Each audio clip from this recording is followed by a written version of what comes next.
we are officially live. Hello to all my BC WrestlePod nerds out there, and welcome to another rendition of NXT Losos, the sexiest NXT review show out there on the internet. I am Mikey, also known as El Jefe of BC WrestlePod, and joining me this evening is the Pleat Father himself, the Kilt Man in the building. Happy to have you here, my friend. Always happy to be here. Always happy to be with you, reviewing wrestling in any show format. I appreciate that. So the two of us are here to review last night's NXT episode, the Go Home NXT episode before No Mercy this weekend, which is going to be a lot of fun. So this was an interesting show because not only did it give us the other half of the No Mercy card, but it also started a new storyline that's probably going to carry us through a good chunk of the remainder of 2025. Very interesting, and we'll talk about it in a little detail. Of course, we are missing Papa Oso tonight, who is very upset that he could not be here for NXT, but he sends his warm regards and his love, and he will also be I will get his predictions for No Mercy. So we are going to be going through the Go Home show quickly, and then we are going to make our predictions for No Mercy, and then we'll call it an evening. So before we get into all of that, however, a little bit of the announcements, as we always do here in the beginning. If you like what you see on your screen, then we would love for you to subscribe to our YouTubes, follow us on Twitch or Kick, whatever your preferred video watching and or streaming content is. But we also understand that watching full-length reviews may not be in your wheelhouse, and we are here to give you a different option, which includes following us on your favorite social media site at BC WrestlePod, and interact with us on the socials because we do our report cards. We have previews of the shows each week. It is a grand time. It is a lot of fun. But there's also two other ways if you want to take that a step further, and you could support us financially. The first being, buying merchandise from us, which all our merch has some sort of charity tie into it, which is fantastic. Link to our shop is going to be in the chat as well as in the description of our live below. We are at bcwrestlepodshop.fourthwall.com, but we also have established a BC WrestlePod coffee, where that link will be popping up here very shortly, where you can donate to your heart's content to help us keep the figurative and technically literal lights on in this building. So if that tickles your fancy, if you want to support us that way, then please do, because it's going to help us, pay for pay-per-views, get people new equipment. Like, we're trying to be better with all of this, and it's so very much better. And here's my question real quick before we move any further. Is it coffee or is it Kofi? Because I've heard both. I want to say Kofi, and I need them to change their icon to a funny picture of Kofi Kingston. That's great, because I've always heard Kofi. And then, some people said coffee, but it's like, okay, well, it doesn't really make much sense because it's Ko-Fi. And I'm like, Kofi sounds better. And as I'm sitting there asking this question to myself, because you're not the first person who said coffee this week for me. And I'm like, wait, we could just totally call this the Kingston. Anywho, as you were saying. Oh, and don't forget, also on Twitch, you can subscribe to us as well. Yes, to get access to fun subscriber-only emojis and things like that. It is a great time, y'all. We have fun here. But without further ado, let's just dive right into this. So we are going to be going through the Go Home episode of NXT first. And I kind of wanted to just focus on the major points because it was a very self-contained Go Home show. We're just like, hey, we're just going to set up the rest of our card for No Mercy and then set up what we're going to be doing for the remainder of the fall. So let's just dive right into that because we kick things off this week on NXT with a lights out match. So literally they turned the lights off and it was dark as all heck inside the, performance center, where we have Miles Bourne versus Lexis King. So this is the third ever lights out match in which, anything can happen, and it is crazy for sure. I was thoroughly entertained. A lights out match on a random Tuesday episode of NXT was something that happened, and I thoroughly enjoyed it for sure. There's a lot of fun spots. Of course, we got chairs, we got through the barricade, darkness all around. Hello, darkness, my old friend. But ultimately, it would be Miles Bourne who would, after putting Lexis through a table, pick up the victory here. Kilt, what did you think of our lights out match to open up the show? It was really weird. I've seen how dark it gets in there. All right. And usually when they make it dark, it's about this the darkness of my room right now. And that's like when they're not making it unnaturally dark. When they just turn off the main lights, they have like a little blue thing at the top, and it kind of looks kind of like this. I can still see a couple things here and there. And it was an interesting match, to say the least. I'm kind of glad Miles Bourne won, only because it makes us go quicker and get off Mr. I'm from the 80s mullet. I know, Lexus King, I'm just like, what are we doing with you? And Lexus King's character looks like they decided, oh, look, Joe Dirt. Let me go and pick up Kid Rock's character from it. oh my goodness. I'm really hoping this is it, because we've been talking about this feud for the last like 2-3 months now. I was like, all right, time to move on for both of them. And hopefully let's get Miles into a championship program. Lexus can go off and do whatever Lexus does. So interesting way to start the show. I was like, I'll take it. It's fine. So for future reference, Ava, never let Robert Stone and Stevie Turner over here, do not leave them in charge anymore, because they let a whole entire other roster come through at the end of the show. But this little segment, you don't know, that is very true. But you know, as soon as I saw these two try to contact Ava about TNA stars popping up and it's cutting out for Ava, I was like, this is only going to go one way, and I'm here for it. So this is setting up for all the things that we would see later on with cameos of different wrestlers and things like that. So very interested to see. We're going to get to it when we talk about what happens at the end of the main event. But for the night, Robert Stone and Stevie Turner are in charge. And as we see, not just from our, other roster, but for the rest of the show, things kind of got out of hand a little bit. Just like this, Ethan comes out to cut a weird ass promo, talks badly about what we assume was Dr. Wagner Jr., and then he has like an impromptu match that lasts like 15 seconds in which he taps out to an ankle lock, and then it's revealed that it's Tavion Heights. And I'm just like, I want Tavion to win so bad at No Mercy. But this told me that right here. I was like, I don't think Tavion's winning now. Yeah, it's unfortunate. I feel that something's going to happen. Maybe Dr. Wagner Jr. is going to come and, really put a hurt on someone for using him, quote unquote. I don't know. This is going to be interesting. There's going to be shenanigans in this match, and I'm going to be excited for it. Yeah, something's bound to happen between this, these two at No Mercy this Saturday. So I'm just like, okay, we are going to see how that transpires. So yeah, I was like, wait, Saturday? Yeah, Saturday. So of course, we will get into our predictions a little bit later in the show, but after this segment and impromptu match between Ethan and Tavion, wait, did I go too far? No, I did it. There we go. I pressed the button too many times.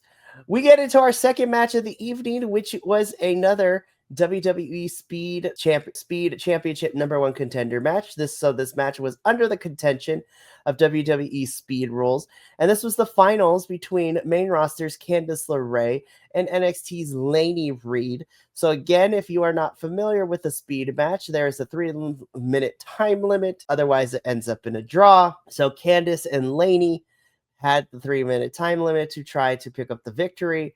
And ultimately, Lainey Reed would be the one who wins and is now heading to No Mercy this Saturday to face Sol Ruca for her and WWE Women's Speed Championship. Kilt, what did you think of our finals for the Speed Championship #1 contender tournament? That was a really short tournament, but then again, short match anyways. It was a little all over the place. The one thing I do miss about being in-house when they're doing matches is no commentary, because sometimes the commentary takes me out of the match, which is, it's weird to say because we're so used to be on this side of the equation and not really being in there. And then when I'm in there, it's like it's all match. I can focus on the match and I can look and not really critique, but I can better judge it. And then like I'm sitting there listening to what's his name talk and yap and yap and yap and yap. Then Booker coming in with a couple of words here and there, and it's like, okay, guys, cool.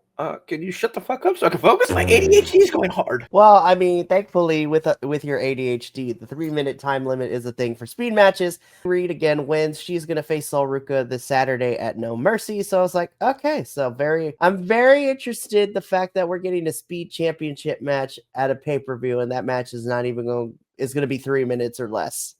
5 minutes. That's true. 5. There we go. The final match is 5 minutes long, according to what the commentary said last night. And the only thing I gotta say is later on in the show they had Lainey Reed and I think it's something Christy Kincaid. And Kelly Kelly? Kincaid. I think so. It's a redhead interviewing a redhead, and I'm like, well, there's my dream right there. Your intrusive thoughts made it out. Very much so. I'm like, oh, those two beautiful women. You horny boy. Anyways, so again, Horny, lonely, whatever. Anyway, but no, it was still a good match. I enjoyed it. been listening to that Pink song a lot recently. You and your hand tonight. Shut up. Love you too. But again, fun match for what it was. Laney versus Soul is set for No Mercy. And we will see how that all transpires this weekend. We get another match that was kind of made earlier in the show. Like Jordan Grace wants to fight Ariana because, Ariana passively aggressive mentioned that, anybody who would come up against this new version of Blake Monroe is scared. So I have a great idea. Both of us have the last name Grace, so let's make sure that the world knows the difference between the two. And Jordan beat her ass. It was a good squash match. And then, the announcement of what's going to happen on Saturday between Jordan Grace and Blake Monroe. It's the only way I remember it most of the time. I have to sit there and go, Blake Monroe, and I just channel my inner Adolfo. But this is going to be such a good match.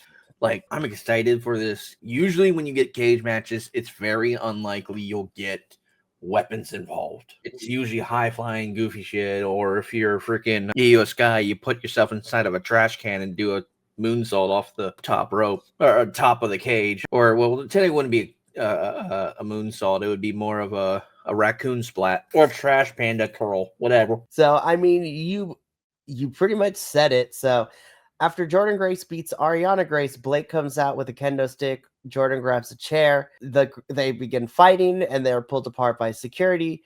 Robert Stone and Stevie Turner come out, and they announce that at No Mercy, it's going to be Jordan Grace versus Blake Monroe in a weaponized steel cage match, which should be really, really fun and really, really good. And I'm like, damn, we escalated this feud, but I'm here for it. So that's another match that's a new match that got made for this Saturday. So I'm super excited to see these two fight in the weaponized steel cage. Should be a good time. I really love this promo. She's got no ass. So for those of you who had a childhood during a certain decade, someone compared JC Jane to Plank from Ed, Ed, and Eddie. I'm like, oh God. I was like, roast her. But this was really good. Wait, hold on. She can't be Plank. She's too pale. Ooh. But this promo was actually really good between the two. Of course, JC is really good on the mic. I think her mic skills have gotten a lot better. Lola, I love this version of Lola that we're getting to. And I'm just like, I swear to God, NXT, Lola needs to win. I feel like this is the time. Let Lola win, but who knows, because JC is a pretty good champion and a pretty fun champion right now. But we get the back and forth. JC just, downplaying Lola and saying that, she's not going to. Lola is out here, first of all, after telling us this is like, at least I have an ass to shake, which I was like, damn. Anyways. Exactly. But I love this intensity and this fire from Lola. And I'm just like, I think JC might retain, but I really hope that NXT finally puts the title on Lola. I think Lola is so much fun. The build that we've been getting to and the emotional heartstrings that NXT has been pulling with her, 2 segments that we got of her and her family and everything. I'm like, I swear to God, if you don't put this title on her, NXT, I'm gonna be kind of upset with you right now. So again, they might be playing me. JC might retain, but gosh darn it, I'm going like Lola. I want her to win. This was a really effective promo between the two. It was great. It was fantastic. Hey, she should get the title, and then she should develop a new move called the Lola Vice, where she just squeezes her opponent's like legs and like put it basically an arm bar, except your head's between her legs too. You can put me in that Lola Vice all day. Moving along. Anyways. So while Kilt is out here horny on Maine, and I hear the Pink song in the background. I gotta be the Booker T of the group. That is very true. You are the horny on Maine. But after this promo segment, we get a match that I didn't really care for. So this was Dark State versus the team of Joe Hendry and Chase U. So I hated how we got this match earlier in the night. And I was just like, okay, Joe Hendry be trying, but Dark State, no matter what Joe Hendry does, Dark State is still getting the one up on Joe. They beat Hank and Tank, they beat Chase U. So I'm like, Joe's about to turn tailcoat when we get to the main event, y'all. Who knows? We'll see what happens. I just didn't care for this match. I still don't care about Dark State as a faction. They still do nothing for me. They're trying with them, but I need to get more before I fully buy into these guys. I'm not the biggest fan of Dark State right now. Yeah, it's kind of mediocre. The match was weird. I hope they did really good on the makeup for what's his face, Chase U. For Andre Chase. Showing a bust up face. I'm like, that's really good because he didn't have that much of an issue. But oh goddamn, this is kind of, it was an interesting match. I will say that. I'm gonna leave it at that. Yeah. So Dark State gets the win over Joe Hendry and Chase U. So we'll see where these guys go post No Mercy. Still need a little bit more from them, but I digress. Well, this was fascinating. So Javon is getting, interviewed backstage when a loud crash happens. And then we pan over to find out that somebody has taken out Jasmine Nix. I'm like, oh no, who could have done it? And Fallon's like, I literally walked away for a minute and somebody already attacked her. And JC's like, what the hell happened, you guys? And JC's like, you know what? Good. She deserved to get an attack. We don't need her. Let's go. Which I was like, well, damn, they kicked her out of the group. And then the news broke today that Jasmine is letting her contract, expire, and she's not signing back with NXT and WWE. She made a whole TikTok video explaining why. And I was just like, all right, then. So now it's just Fallon and JC and Fatal Influence. Jasmine is not coming back. I was just like, good luck on your future endeavors, girl. Love you. I think it's kind of dirty that the way they did that. And it wasn't, I don't like how that happened. Yeah, it's a lazy way to write somebody off if they're quitting. It's a lazy way to write someone off. It's so demeaning to the character. Like, oh, I didn't want her here anyways. Fuck off. And then she's no longer part of the company. I'm like, damn, dude. That's fucked up. So I'm like, okay, that's a little rude, but good luck, Jasmine, on your future endeavors. Now it's just JC and Fallon for Fatal Influence. Gonna be interesting to see what happens next post No Mercy. But we got to move on though, because we get into what is the main event, which I already knew shenanigans were going to happen because there is no way either one of these men are walking out as double champ by the end of this match. So we get a winner take all match for our NXT championship and our TNA World Championship. So the NXT champ Obafemi versus the TNA World Champ Trick Williams. I'm just like, I hate that Trick Williams is getting another shot at the NXT Championship. Shenanigans are going to go down. And shenanigans do indeed go down because as the match progresses, we slowly start getting more and more TNA stars like in the crowd, around the ring, just watching everything unfold. And then Trick Williams comes out to commentary where Mike Santana was, gets in Mike's face. Mike throws a punch, causes the DQ, which then has the entire TNA locker room, or at least a majority of it, come down to the ring, start beating up on everyone, which forces some of the NXT locker room to come in to start this big brawl. Meanwhile, while this TNA versus NXT brawl is happening, Ricky Saints and Obafemi come face to face with the championship and remind us, be like, hey, so Ricky and Oba is happening at No Mercy. I was just like, this is a cluttered ending, y'all. Like, this was wild. It was so cluttered. I'm like, who's fighting who? Where did Matt Cardona disappear to? Oh, wait, there he is. Right. It's like, God. So we talked about this last week when, we were heavy-handedly told by commentary team about, the TNA stars commenting on Homecoming and how they felt like they were being disrespected. And I'm just like, y'all know something's going to go down this episode. And sure enough, it did. So Papa Oso and I have a very unique situation where both of us cover and watch NXT and TNA. So we watch both shows and we cover both shows here. I am cautiously optimistic because I think invasion angles can be a really fun idea if it is done right. However, because I am cautiously optimistic, I am still afraid that by the end of this, NXT is going... I'm not expecting TNA to walk out as the winner of this war, to be perfectly honest. But I do believe that they will possibly win some of the major battles. My biggest fear is that NXT is going to completely dominate this, going into this alleged NXT versus TNA pay-per-view the week before Survivor Series, and I'm just like, I need TNA to pick up some wins because the matches themselves are going to be fun. But knowing WWE, I am so afraid that they're going to let NXT sweep and TNA's not going to get a lick in except for maybe Trick and the Mike Santana with Mike getting the title back. But color me intrigued. I'm intrigued by this. I'm just worried that the Fed is not going to actually be fair about this whole entire thing. To sit at the desk with what's his face and Booker. I'm going to refer to him as what's his face and Booker because I just don't like his style of commentary. Right. I'll learn his name later. I really don't care. Vic Joseph. Yes, him. But it was really dry. His lines weren't. He was really dry on commentary. Like, he was really quiet. He was like, yeah, I'm here for a reason, but I really don't want to talk about the reason, and I'm just trying to sit here and blah, blah, blah. Dude, you're just, like, I knew when you jumped the fence and you kind of got puffed your chest out and put the headphones on, took your jacket off, said, hey, I want to join you guys. I knew what you were doing. I was like, calm down. You should calm down. Your commentary is garbage. You need to work on it. It's not like cutting a promo. You have to have banter and you have to have connection.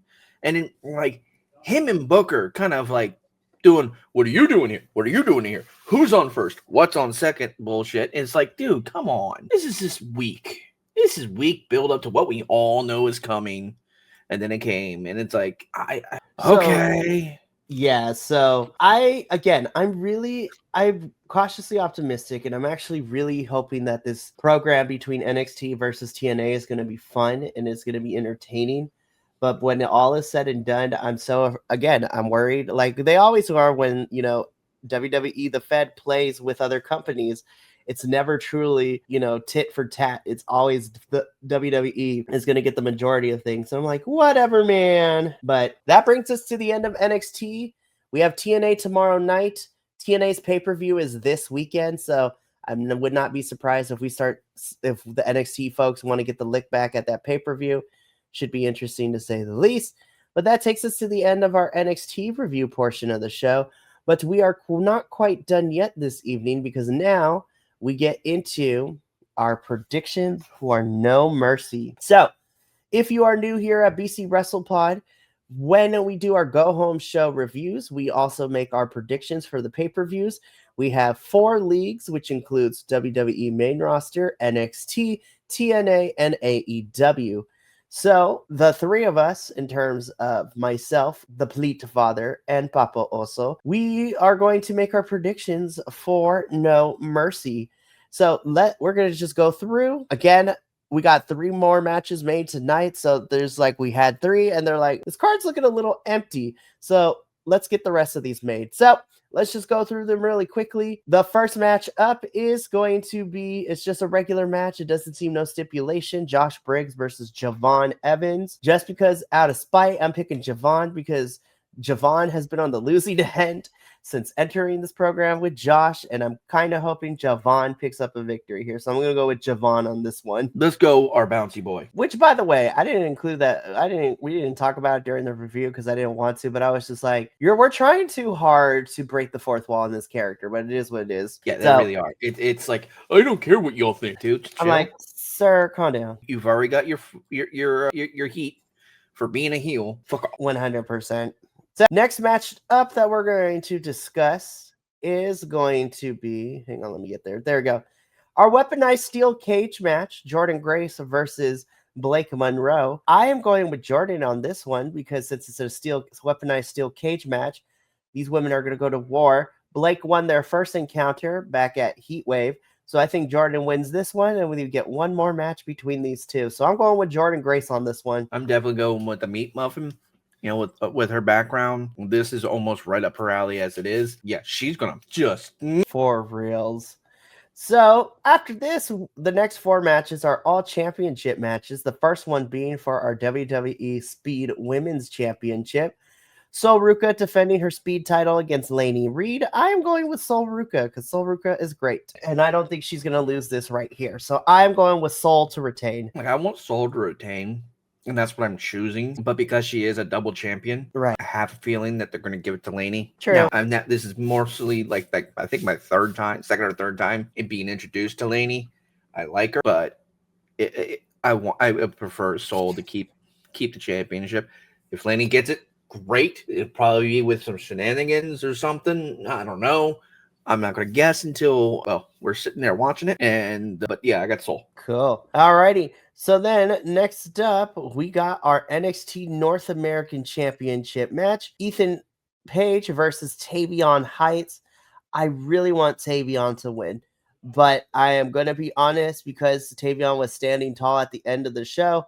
I don't think he's going to win. So therefore, I'm going to pick all ego Ethan Page here to retain the championship. I agree that I want in my hardest of hearts to have Tavion win, because I have a feeling that if he does win, he's going to turn that belt into something like Olympic themed. And it's going to be so cool because total, not just, but as we said earlier, and as you just mentioned, I do think Ethan most likely will retain it due to a DQ, like probably from Hijo de Dr. Wagner Jr., a little one, Spanish and German at the same time. You know how hard it is to do that? That's difficult. No, I'm not going to try it anymore. Anyway, but no, I have Tavion for the win. Yeah, so very interested to see what happens here. So moving on into our fifth match on the card, which is for the NXT Women's Championship. This is JC Jane defending her title against Lola Vice. Just by default, because of how they're building her, I feel like it would be a crime if they did not put the title on Lola. So I am going with Lola. I'm going with my heart on this one. I think Lola as champion, it's time for her. And JC has been fun as champion, but the way that we built Lola, I was just like, why would you build her up like this if you're not going to give her the title? Like, come on, girl. So I'm going with Lola in this one. I think Lola's going to put Plank in the vice and snap her. She's going to win. I have Lola on this. Them hips don't lie. They need that belt. Very, very true. So then finally, what's probably going to end up main eventing the show is our NXT Championship match. Oba Femi defending his title against Ricky Saints. At this point, Oba has gone through every single man in this NXT locker room. And I'm just like, as much as I want Ricky to win, given the fact that we are doing NXT versus TNA coming up very soon, I think NXT is going to need all their champions to say that Ricky's not going to be on the same page. But I think Oba Femi is going to still be champ going into this TNA versus NXT feud. So I got Oba Femi retaining here. I really want a new champion, but it is what it is. But I got Oba retaining. If the TNA war wasn't present, I would probably go with Ricky Saints. Same here. Because that would give them the chance to push Oba into the main roster, which would be great for Oba because then he could just wipe the floor with the Brawns and everyone else. Yep. Because I would love to see a rival faction for the Vision, Oba Femi as one of the faction leaders. Like, that would be great for me personally. 100%. But there'll be some funky wonky. Oba will retain, and I have a feeling that it'll be a situation of, look, now we have to deal with TNA, so let's move on. But even when they transition Oba either to main roster, or if Oba decides not to continue and like ends his contract, or his contract ends and he moves somewhere else, because it's the only thing I could think of besides him moving up. It's the only way for Oba to go. Right. So that brings us to the end of our NXT No Mercy predictions. The show is this Saturday, September 27th, and next Wednesday, we will be here to review No Mercy. So we got a lot of fun stuff coming at you for the remainder of the week. So later tonight, we have a CMLL review. We will be reviewing CMLL's 92nd Aniversario show, which is the biggest show for our Lucha Libre Federation, and that is at 8 p.m. Pacific tonight.